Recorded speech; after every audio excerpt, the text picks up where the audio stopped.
Buenas noches, el que le habla es el médico pediatra y residente de la subespecialidad de cardiología pediátrica de la prestigiosa Universidad Mayor de San Marcos, sede Hospital del Niño, Breña. El título que voy a hacer la ponencia es de dengue en niños. Como sabemos que el dengue pertenece al grupo de los arbovirus, es una enfermedad más común transmitida por los mosquitos, antes en áreas tropicales, pero ahora se ha expandido en toda parte del mundo. Ahora ya no se encuentra netamente, como antes se decía, en la parte del norte o en la región de la selva. Ahora ya se puede encontrar en Lima o en algunos lugares donde el clima no es lo adecuado. Puede presentarse dengue severo, o sea, quiere decir hemorrágico, con una mortalidad hasta un 20% cuando el niño no ha sido diagnosticado correctamente o el manejo no ha sido adecuadamente. Podemos ver acá que afecta a más de 100 millones de personas al año, mueren 20 a 25 mil personas cada año, principalmente son los niños, presente en más de 100 países, epidemias anuales en América. En esta imagen podemos ver acerca de los departamentos del Perú, como podemos dar cuenta que encabeza la cifra la selva, Loreto, que acá tenemos de 2014, 2015, 2016, 2017 hasta 2019. Como vemos, la tasa de contagios, pacientes con casos de dengue es una cifra muy elevada a comparación de ciudades donde el clima, por ejemplo, Apurímac, en estos años no se ha visto ningún caso de dengue, ¿no? Pero en Loreto, Piura, San Martín, el lugar donde yo vivo, no, las cifras son aumentadas, ¿no? Lima, como podemos ver, Lima, la capital, podemos ver que en el año 2019 Lima ha tenido 80 casos, ¿no? Y a comparación de 2014, 4, que ha ido ascendiendo poco a poco. Acá podemos ver el mecanismo de transmisión del dengue, que es el mosquito, el Aedes aegypti, pica a esta persona, inocula, eh, y luego va a otra persona a picarlo, ¿no? Entonces está transmitiendo el contagio de la enfermedad del dengue. Entonces, como sabemos que existen 4 serotipos en el Perú y es de acuerdo a la distribución de qué departamentos nos encontramos, es de acuerdo al serotipo que el paciente que va a ver la enfermedad. Como podemos ver acá en Lima, tenemos 3 serotipos. A mayor serotipos de cuadro de dengue, tiene gran probabilidad que pueda presentar dengue hemorrágico, ¿no? Entonces, como sabemos que el dengue hemorrágico es la segunda picada del serotipo del zancudito, ¿no?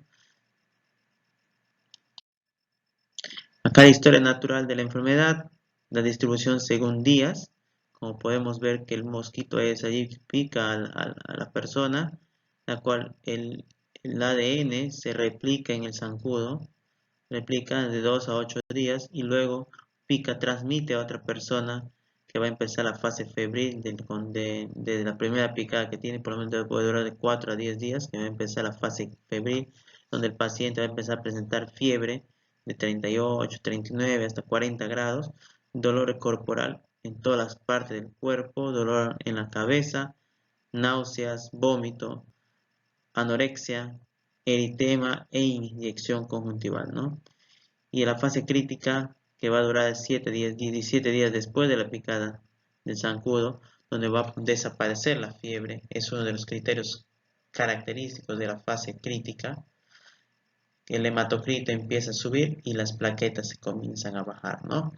Puede presentar dolor abdominal y extravasación de fluidos y hasta llegar al shock. Como podemos ver acá el dengue, un curso clínico, esta es la imagen más importante de toda la ponencia. Como podemos ver aquí, está distribuido en días de enfermedad, de 1 a 10 días. Como podemos ver, del primer día hasta el tercer día es la fase febril, donde el paciente va a presentar una temperatura de 40 grados Es en esta fase donde los padres le llevan a emergencia, tanta preocupación tiene, pero uno tiene que explicarle que la fase febril no es para preocuparse mucho, ¿no? Donde uno debemos preocupar es en la fase cuando la fiebre decrece, ¿no? Es donde empieza la fase crítica, que va a durar del tercer día hasta el séptimo día, ¿no? Es una fase crítica donde donde va a haber alteraciones hemodinámicas, pues sangrado, shock, daños de órganos y muerte, ¿no? Ya después del sexto día, ya entonces la fase empieza de convalecencia, o fase de recuperación, donde el paciente empieza a mejorar paulativamente, ¿no? En los primeros días en la fase febril, el paciente puede estar deshidratado, el hematocrito empieza a ascender y las plaquetas empiezan a descender, ¿no? En la fase crítica. Y en la fase de convalecencia de estado, las plaquetas empiezan a hacer sus valores normales, o se empieza a subir y el hematocrito comienza a decrecer. En la parte de criterios, en la parte de serología, de virología, podemos ver acá que el NS1 puede pedir en la fase febril, donde va a ser bien característico encontrar positividad del NS1, que indica que recién está cursando la enfermedad. Y después ya en la fase de 3 días, cuando la fiebre decrece, se puede pedir los marcadores, ¿no? Tanto IgG como IgM, que van a comenzar a elevarse. Este cuadro de la imagen diapositiva es una de las más importantes. Nos podemos ver el curso evolutivo, el curso clínico del dengue, ¿no?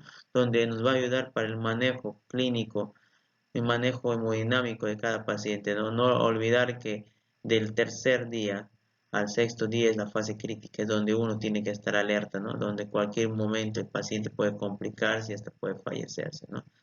Entonces, en la fase febril, 1, 2, 3 días en la fase febril, donde tenemos que darle tranquilidad a los pares y un manejo adecuado, ¿no? Como sabemos que no debemos usar AINES por el riesgo que nosotros ya sabemos. Acá, manera de recordatorio, la fase febril va a presentar fiebre alta en forma abrupta, o sea, bruscamente.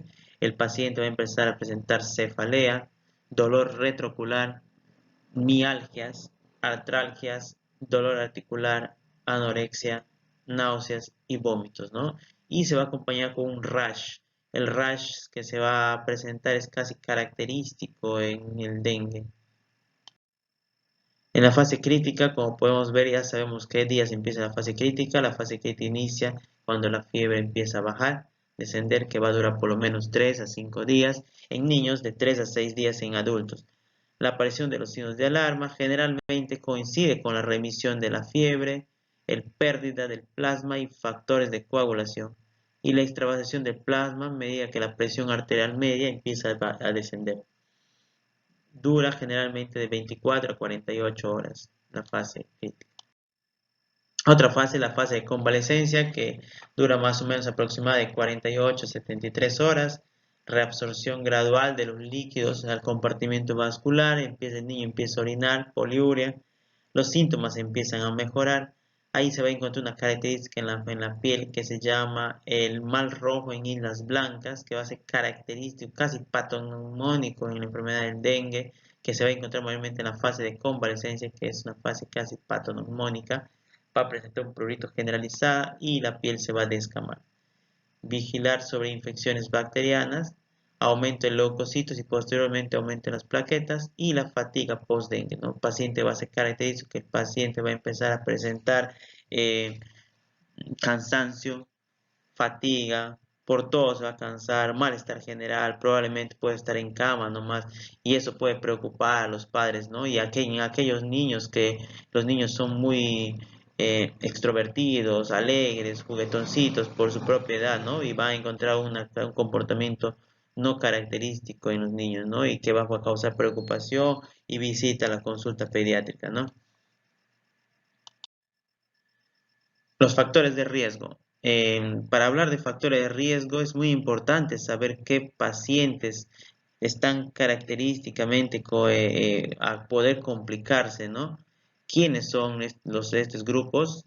Uno puede ser que son vivir en zonas de Aedes, como podemos ver y hemos visto en las diapositivas al empiezo nomás, la distribución del serotipo del dengue, ¿no? Como sabemos que hay serotipos que pueden en una provincia pueden vivir 3 serotipos, hay algunos que pueden vivir un serotipo.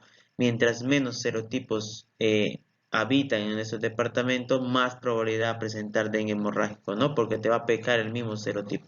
Mientras más serotipos hay en un departamento, menos probabilidad de presentar dengue hemorrágico, dengue severo, ¿no? Eso es vivir en zonas con Aedes, ¿no? Como sabemos que las zonas con Aedes tenemos en la parte de la selva y en el norte del Perú. En lugares que hay mucho frío, la probabilidad es un poco disminuida, pero ahora el Aedes aegypti ha migrado a todas partes del continente, ¿no? Pacientes menores de 5 años y mayores de 65 años, como sabemos que estos grupos de edades es muy prevalente por la vulnerabilidad, ¿no? Entonces eso es muy importante reconocer.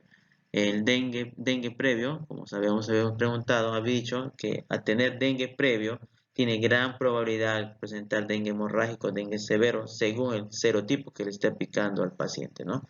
Y un ejemplo, si tenemos en San Martín, donde yo vivo, un serotipo tipo 1, me pica hoy día, hace toda la fase del dengue, la fase febril, fase crítica y fase de convalecencia, que después a un mes o 2 meses me vuelva a picar el mismo serotipo, yo posiblemente tendré que hacer dengue severo o hemorrágico, ¿no? Pacientes embarazadas por la inmunosupresión, que un paciente embarazada es un paciente de riesgo inmunodeprimida, ¿no?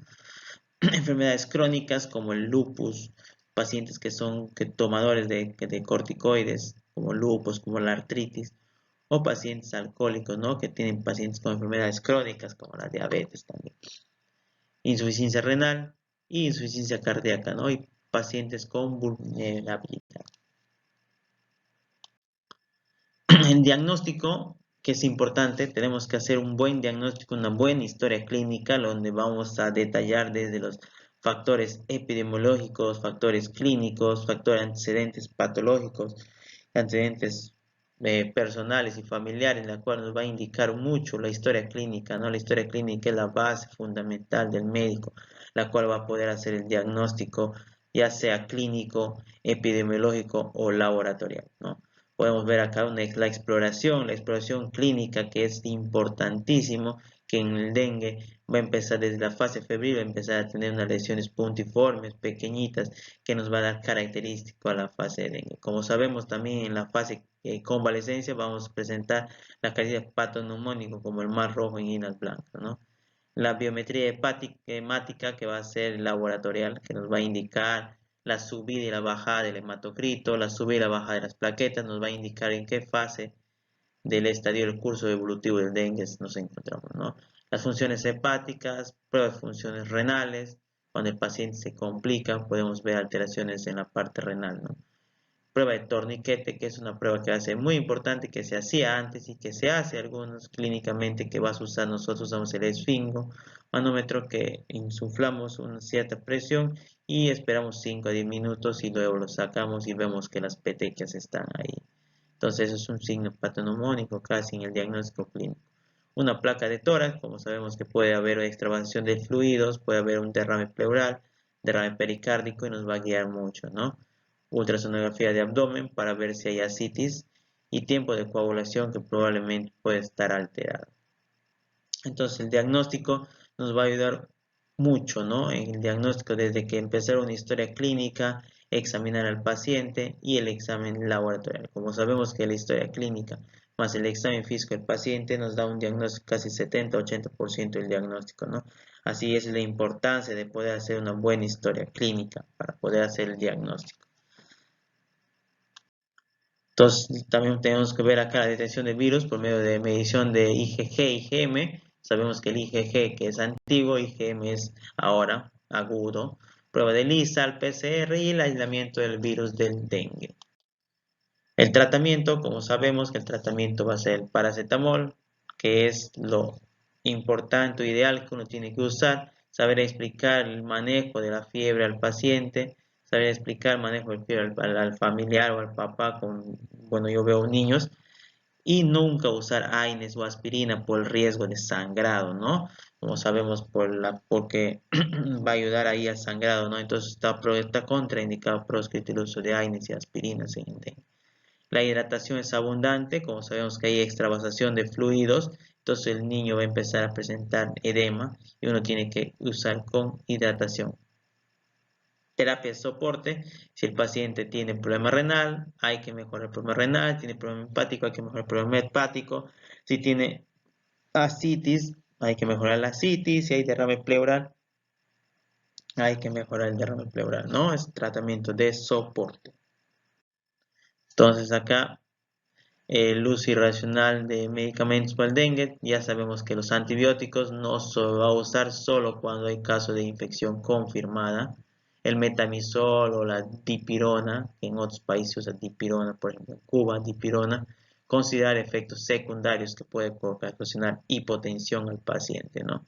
No usar antieméticos, antiácidos ni corticoides. No se automedique, siempre acude al médico para dar su mejor seguimiento al paciente.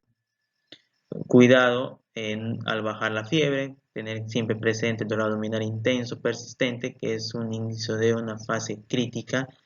Entonces, ¿qué es una fase crítica? Que es el dolor intenso, signo de alarma, aumento de vómito, somnolencia, irritabilidad, probablemente por un cuadro de deshidratación, hepatomegalia, incremento del hematocrito, ascitis o derrame pleural, disminución de las plaquetas, datos de choque como hipotermia, hipotensión, llenado capilar lento, hemorragias importantes, ¿no? Entonces, medidas a tomar en cuenta, siempre usar mosquitero, usar repelentes, no dejar aguas estancadas en las calles, llantas, ¿no? Siempre tratar de ver eso, ¿no? Y usar manga larga. Como sabemos que al usar manga larga nos estamos protegiendo de las picaduras, ¿no? Entonces, eso es todo. Muchas gracias. Espero que les haya servido la ponencia. Muchas gracias.